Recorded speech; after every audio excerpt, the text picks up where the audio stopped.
불보살님들이 중생을 제도하시는 방편은 정말 신비하고 오묘해서 선교 방편이라고 합니다.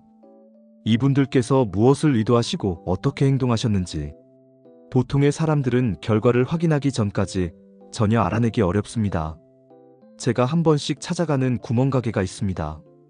그곳에는 정말 잘생긴 수컷 고양이 한 마리가 있는데 이놈은 사람들을 전혀 피하지 않고 오히려 사람들의 손길을 즐깁니다. 여느 때와 마찬가지로 저도 문을 열고 들어가면서 그놈의 이름을 부르고 머리와 엉덩이를 만져주었지요. 그런데 갑자기 주인 여자가 평소와 달리 짜증 가득한 목소리로 이렇게 말하네요. 고양이를 만지지 마세요. 저는 어이가 없어서 그냥 그 고양이에게 다음 생에는 좋은 의보를 갖고 태어나라고 마음속으로 빌어주고 나왔습니다. 솔직히 화가 났지만 한 마음에 성내는 마음을 일으키면 100만 가지 장애의 문이 열린다라는 구절이 떠올라 수행 모드로 들어갔습니다. 집에 돌아와서 서재에 앉으니 조금 전의 일이 다시 떠올랐습니다. 비록 진정되긴 했으나 그 여자가 왜 뜬금없이 그랬지? 라고 생각하다가 무심코 손에 잡힌 경전을 보니 증일 아함경이었습니다. 그 경전을 그냥 아무데나 펼쳤더니 권구 참계품 중에서 난타비구의 얘기가 있는 대목이었습니다. 이 내용은 음욕이 강했던 난타비구를 부처님께서 제도하시는 장면인데 제가 이미 알고 있는 내용이라서 그냥 훑어 내려가다가 문득 한 대목이 눈에 들어왔습니다. 이 족성자는 음욕이 너무 세구나. 내가 이제 마땅히 불로써 저 불을 꺼주리라. 족성자는 왕족을 뜻하는 말입니다. 난타비구는 부처님과 이종사촌 사이라고 경전에 나옵니다. 부처님께서 꺼주시겠다는 불은 바로 난타의 음욕의 불을 가리키지요. 여기까지는 그저 그렇게 읽었지만 음욕의 불을 부처님께서 불로써 꺼주신다고 하신 대목이 저의 머리를 세게 후려쳤습니다. 이어지는 경전의 내용을 보면 부처님께서 사용하실 불 역시 음욕의 불이었거든요.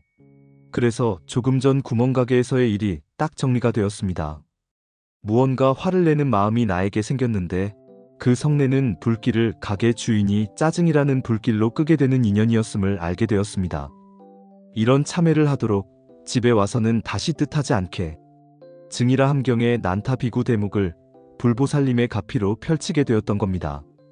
지금 제가 이 일화를 소개하는 목적은 단순히 화를 내지 말자가 아니라 부처님의 선교 방편을 배우는 데 있습니다. 그냥 그저 그런 방편이 아니라 빼어난 방편입니다. 여러분, 우리가 살아가면서 마음에 드는 상황이나 대상이 있으면 좋은 감정으로 따르려고 합니다. 이처럼 자신의 뜻에 맞는 상황이 전개되어 마주치게 되는 것을 순경계라고 하며 자신의 뜻을 거스르는 상황에 직면한 것을 역경계라고 해요. 순경계는 좋은 것이고 역경계는 나쁜 건가요? 좋게 사용하면 좋은 것이고 나쁘게 사용하면 나쁜 것이라고 말하면 말장난이라고 하겠죠? 그래요.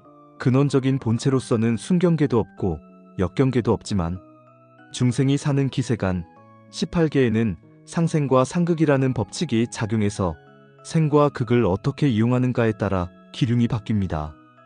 이것을 주역에서는 기륭회린이라고 합니다. 지금은 주역을 논하는 게 아니므로 일단 넘어갑니다. 순경계라고 하는 순풍이 불던 역경계라고 하는 역풍이 불던 그것은 원인과 조건이라는 인연이 빚어낸 것입니다. 팔풍이라고 하는 표현이 있습니다. 여러 학문에서 나름의 방식으로 이 팔풍을 각각 설명하고 있지만 불교에서는 첫째, 이익, 둘째, 명예 또는 호평, 셋째, 칭찬, 넷째, 즐거움, 이 네 가지를 순풍이라고, 첫째, 손해 또는 힘의 쇠락, 둘째, 나쁜 평판, 셋째, 헐뜯는 말 또는 탓, 넷째, 괴로움, 이 네 가지를 역풍이라고 합니다. 내가 갖고 있는 주식이나 부동산이 폭등하면 기분이 매우 좋은 순경계입니다. 셀리의 법칙이 작동했네요. 평소 정말 보기 싫은 상사가 나의 부서로 전근 오거나 버스를 기다리다가 오지 않아 택시를 타고 출발하니 바로 그때 그 버스가 오면 스트레스가 어마어마한 역경계입니다. 머피의 법칙이 작동했네요. 여러분, 도파민 팡팡 터지는 순경계가 마냥 좋기만 할까요? 대개는 들뜨고 집착하게 되면서 바람직하지 못한 업을 짓게 됩니다. 마치 마약 중독처럼 극복하기 어렵습니다. 만약 이처럼 감정이 비정상적으로 고양되어 몹시 흥분한 상태가 일주일 이상 계속되면 조증이라고 하는 정신병적 상태로 나아가 충동적이고 폭력적인 행동이나 논리적 비약 등이 나타납니다. 이러한 조증을 수행과 관련하여 불교의식학의 용어로 표현하면 도거에 해당합니다. 마음이 고요함을 이루지 못하고 뒤숭숭하게 요동치다 보니 사마타 수행을 방해하는 것을 뜻합니다. 도거에 대해서는 다시 부연 설명을 하겠습니다. 어쨌든 순경계를 극복하는 것이 역경계를 극복하는 것보다 더 어렵습니다. 집착이 강해 그것으로부터 빠져나가기가 매우 힘들기 때문입니다. 모처럼 마음에 드는 여인을 만나 사랑하게 되면 온종일 그 여인이 머릿속에 뱅뱅 도니까 기분이야 좋지만 자신의 마음을 송두리째 뺏겨 다른 일에서 실수하기 십상입니다. 길을 가다가 전봇대에 머리를 부딪혀 피가 흘러도 그냥 미친 사람처럼 싱글벙글하겠죠. 한편 역경계 상황에 직면하면 그래, 상황이 그럴 수도 있지 하면서 인내하고 받아들이면 극복하는 것이 어렵지만은 않습니다. 물론 이것이 쉬운 일은 아니지만 그렇게 안 좋게 일이 전개되기까지의 상황을 이해하고 수용하면 그나마 거기에 그친 것을 고맙게 여길 수도 있습니다. 딱 맞는 표현은 아니지만 그래도 좀 과장하면 진흙이라는 역경 속에서도 아름다운 연꽃을 피워낸다고 할 수 있겠네요. 역경계를 만나 침울해지는 상황을 수행 차원에서 유식학 용어로 표현하면 혼침에 해당합니다. 선정을 닦을 때 마음이 무겁게 가라앉아 물에 빠진 것처럼 된 것을 혼침이라고 합니다. 이런 마음의 상태로는 선정 중에 제대로 마음을 관찰을 할 수가 없어서 경안과 비파사나를 방해합니다. 어쨌든 만약 이러한 역경계를 만났을 때 마냥 괴로운 상황에만 매몰되면 일상생활에서는 물론 수행자의 입장에서도 공부를 실패하고 맙니다. 경계에 현혹되어 초발심이 온데간데 없이 사라지면서 신심이 흔들리기 때문입니다. 이렇게 되면 인생살이와 수행에서 점점 더 고통이 가중되고 힘이 듭니다. 결국 순경계이던 역경계이던 수행자가 그 경계에 대하여 바르게 대처하지 못하면 공부는 퇴보합니다. 그런데 여기에서 바르게 대처한다는 것이 지나치게 좋아하지도 말고 실망하지도 말라는 것이 아닙니다. 다시 말하면 그러한 경계는 우리가 극복해야 할 대상이 아니라 잘 활용해야 할 대상입니다. 부처님처럼 순경계와 역경계를 자유자재로 잘 활용하는 선교 방편을 배워야 합니다. 물론 근본적으로 따지면 나와 나의 것이라고 하는 상과 집착이 사라지면 그 대상이 되는 경계 또한 사라지는데 이에 대한 불교이론을 지금 다 설명할 수는 없습니다.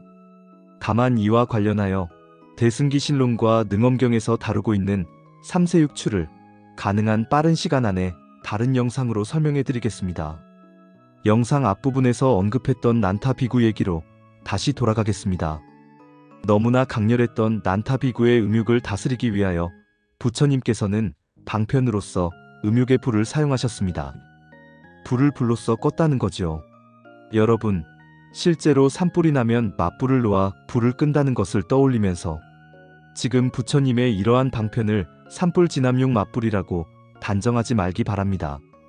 자, 그럼 부처님의 방편을 이해하기 위하여 난타 비구 얘기를 간단히 소개합니다. 부처님의 이종 사촌이었던 난타 비구는 손탈이라고 하는 약혼자와의 결혼을 앞두고 갑자기 출가하게 된 후 그녀를 잊지 못해 수행을 게을리하다가 마침내 속세로 돌아가려고 했습니다. 이것을 본 부처님의 제자들이 부처님께 아뢰었고 부처님은 난타 비구를 데리고 향산이라고 하는 산에 있는 바위 동굴 하나로 가셨습니다. 그 동굴 속에는 애꾸는 원숭이 한 마리가 살고 있었습니다. 부처님께서 난타 비구에게 말씀하십니다. 어떠냐? 너의 아내 석시 종족 손타리가 아름다우냐? 애꾸는 원숭이가 아름다우냐?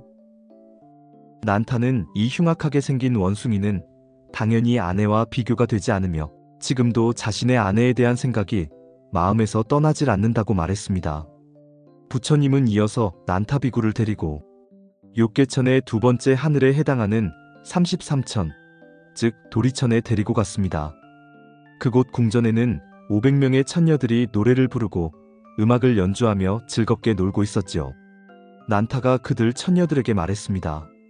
너희들은 어떤 하늘의 여인들이기에 이처럼 서로 즐겁게 놀며 이와 같은 쾌락을 누리는가? 처녀들이 대답합니다. 저희 500명은 모두 청정하고 남편이 없습니다. 저희들이 들으니 세존의 제자 중에 난타라는 사람이 있는데 그는 부처님의 이종 사촌으로서 열애 밑에서 범행을 깨끗이 닦는다고 합니다. 그가 목숨을 마친 뒤에 장차 이곳에 태어나 우리들의 남편이 되어 서로 즐기게 될 것입니다. 이 말을 들은 난타 비구는 매우 기뻐 어쩔 줄 몰라면서 부처님이 계신 곳으로 와서 처녀들로부터 들은 이야기를 전해드렸어요. 부처님께서 난타 비구에게 말씀하십니다. 난타야 어떠냐? 석시 종족의 딸 손타리가 아름다운 것이냐? 저 500명의 처녀들이 더 아름다운 것이냐? 난타 비구가 대답합니다. 마치 저 산꼭대기에 애꾸는 원숭이가 손타리 앞에서는 조금도 광택이 없는 것처럼 손타리도 저 처녀들 앞에 있으면 또한 아무 광택이 없을 것입니다. 부처님께서 이어서 말씀하십니다. 너는 범행을 잘 닦아라. 내가 꼭 너에게 저 500명의 처녀들을 얻도록 보증해 줄 것이다. 여러분, 여기까지의 경전 말씀을 보시고 어떤 생각이 들었나요? 난타 비구로 하여금 열심히 수행하도록 부처님께서 유인책을 쓰신 건 맞죠? 음욕이 강하니까 더 강하게 음욕이 일어나게 하셨어요.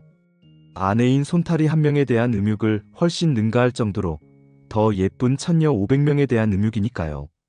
이처럼 음욕의 불을 더 강한 음욕의 불로 끄게끔 하시고 수행에 정진하도록 제도하셨으니 이것이 바로 순경계를 잘 활용한 선교 방편입니다. 이제 다시 부처님은 난타 비구의 역경계를 잘 활용하기 위하여 아비지옥으로 데려갑니다. 도리천에서처럼 이곳에서도 불로써 불을 끄는 방법을 쓰셨어요. 다만 이때에 꺼지는 불은 당연히 난타 비구의 음욕이지만 부처님께서 활용한 불은 도리천에서와는 다른 불이었습니다. 이제 그 장면을 소개합니다. 부처님과 함께 난타 비구가 온 곳은 지옥이었습니다. 그곳에는 여러 중생들이 고통을 받고 있었는데 그중 커다란 기름가마솥 하나가 비어 있었습니다. 난타가 궁금해하자 지옥 옥졸은 그 가마솥이 어떻게 쓰일지 다음과 같이 말해주었어요. 여기는 아비지옥입니다. 저 가마솥은 난타 비구가 청정한 범행을 닦아 그 복으로 천상에 태어나 처녀들과 쾌락을 누리다가 목숨을 마치면 이곳에 와서 살게 될 집입니다. 설명을 다 들은 난타 비구는 식은땀을 흘렸고 부처님은 그런 난타를 보고 이렇게 타일렀습니다. 그대가 영원한 즐거움인 열반을 얻고자 하면 지와 관을 열심히 닦으라. 이후 난타 비구는 정신을 차렸습니다. 환속할 것을 포기하고 숲으로 들어가 몸과 마음을 바로하고 열심히 수행하여 머지않아 애욕을 여의고 아라한이 되었다고 합니다. 여러분, 이번에는 부처님께서 난타에게 있는 음욕의 불을 끄기 위하여 기름이 찌글찌글 끓고 있는 기름가마솥, 고통의 불이라는 역경계를 사용하셨습니다. 부모들이 자녀들을 교육할 때 종종 당근과 채찍을 사용하지만 그것이 임기응변에 그치면 이른바 부처님께서 활용하신 선교 방편이 아닙니다. 인연법, 인과법에 어두우면 오히려 더 불길을 치솟게 합니다. 거머리가 공중으로 올라가는 방법은 학의 다리에 붙는 것이지만 자칫 학의 부리에 쪼일 수도 있지요. 다리가 짧은 뱁새가 긴 다리로 성큼성큼 걷는 황새를 따라가려다가 가랑이가 찢어진답니다. 그래서 순경계와 역경계를 시의적절하게 활용하기 위해서는 지혜가 필요하고 지혜를 기르기 위해서는 선정이 필요하고 선정이 잘 되기 위해서는 용맹정진이 필요하고 정진이 잘 되기 위해서는 인육이 필요하며 인육이 잘 되기 위해서는 지계가 필요하고 지계가 잘 되기 위해서는 보시를 해야 합니다. 결국 대승보살도의 육바라밀 수행이 뒷받침되어야 하며 이를 위하여 다시 자비이사라고 하는 사무량심 수행에 나아가야 합니다. 이렇게 될 때야 비로소 순경계와 역경계를 선교 방편으로서 활용할 수 있습니다. 한편 앞서 잠깐 언급했지만 사실은 순경계도 없고 역경계도 없지만 지금 우리 같은 학은기 범부가 감히 그것을 논할 처지가 아니지요. 다른 불경에도 있지만 능엄경에서는 순경계와 역경계 수행법에 대하여 아주 치밀하게 말씀하고 계십니다. 다만 지금 이 시간까지 길게 영상을 지켜보신 여러분께서 행여 지치고 피곤하실 것 같아 이에 대한 자세한 설명은 다음 영상에서 소개할 것을 약속드리며 한 가지만 힌트를 드립니다. 관세음보살님의 이근원통의 첫 단계는 앞에 나타나는 대상 경계를 잇는 것인데요. 이와 관련하여 관세음보살님의 말씀을 보겠습니다. 처음 귀로 소리를 듣는 경계 중에서 자성의 흐름에 들어가고 나서는 들리는 소리의 현상이 사라졌습니다. 소리가 있음이라는 움직임과 없음이라는 고요함, 이 두 가지 현상이 일어나지 않게 되었습니다.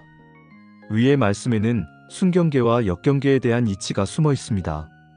비슷한 이치로서 능엄경 권팔에서의 십신수행 첫 단계인 신심에서는 가운데로 들어가면 오묘하고 원만함이 열린다라고 하였고, 노자의 도덕경에서는 하고자 하는 마음으로 구멍을 살피고 하고자 함이 없는 마음으로 오묘함을 살핀다고 하였으니 모두 순역 경계에 대한 수행 지침을 가리키고 있습니다.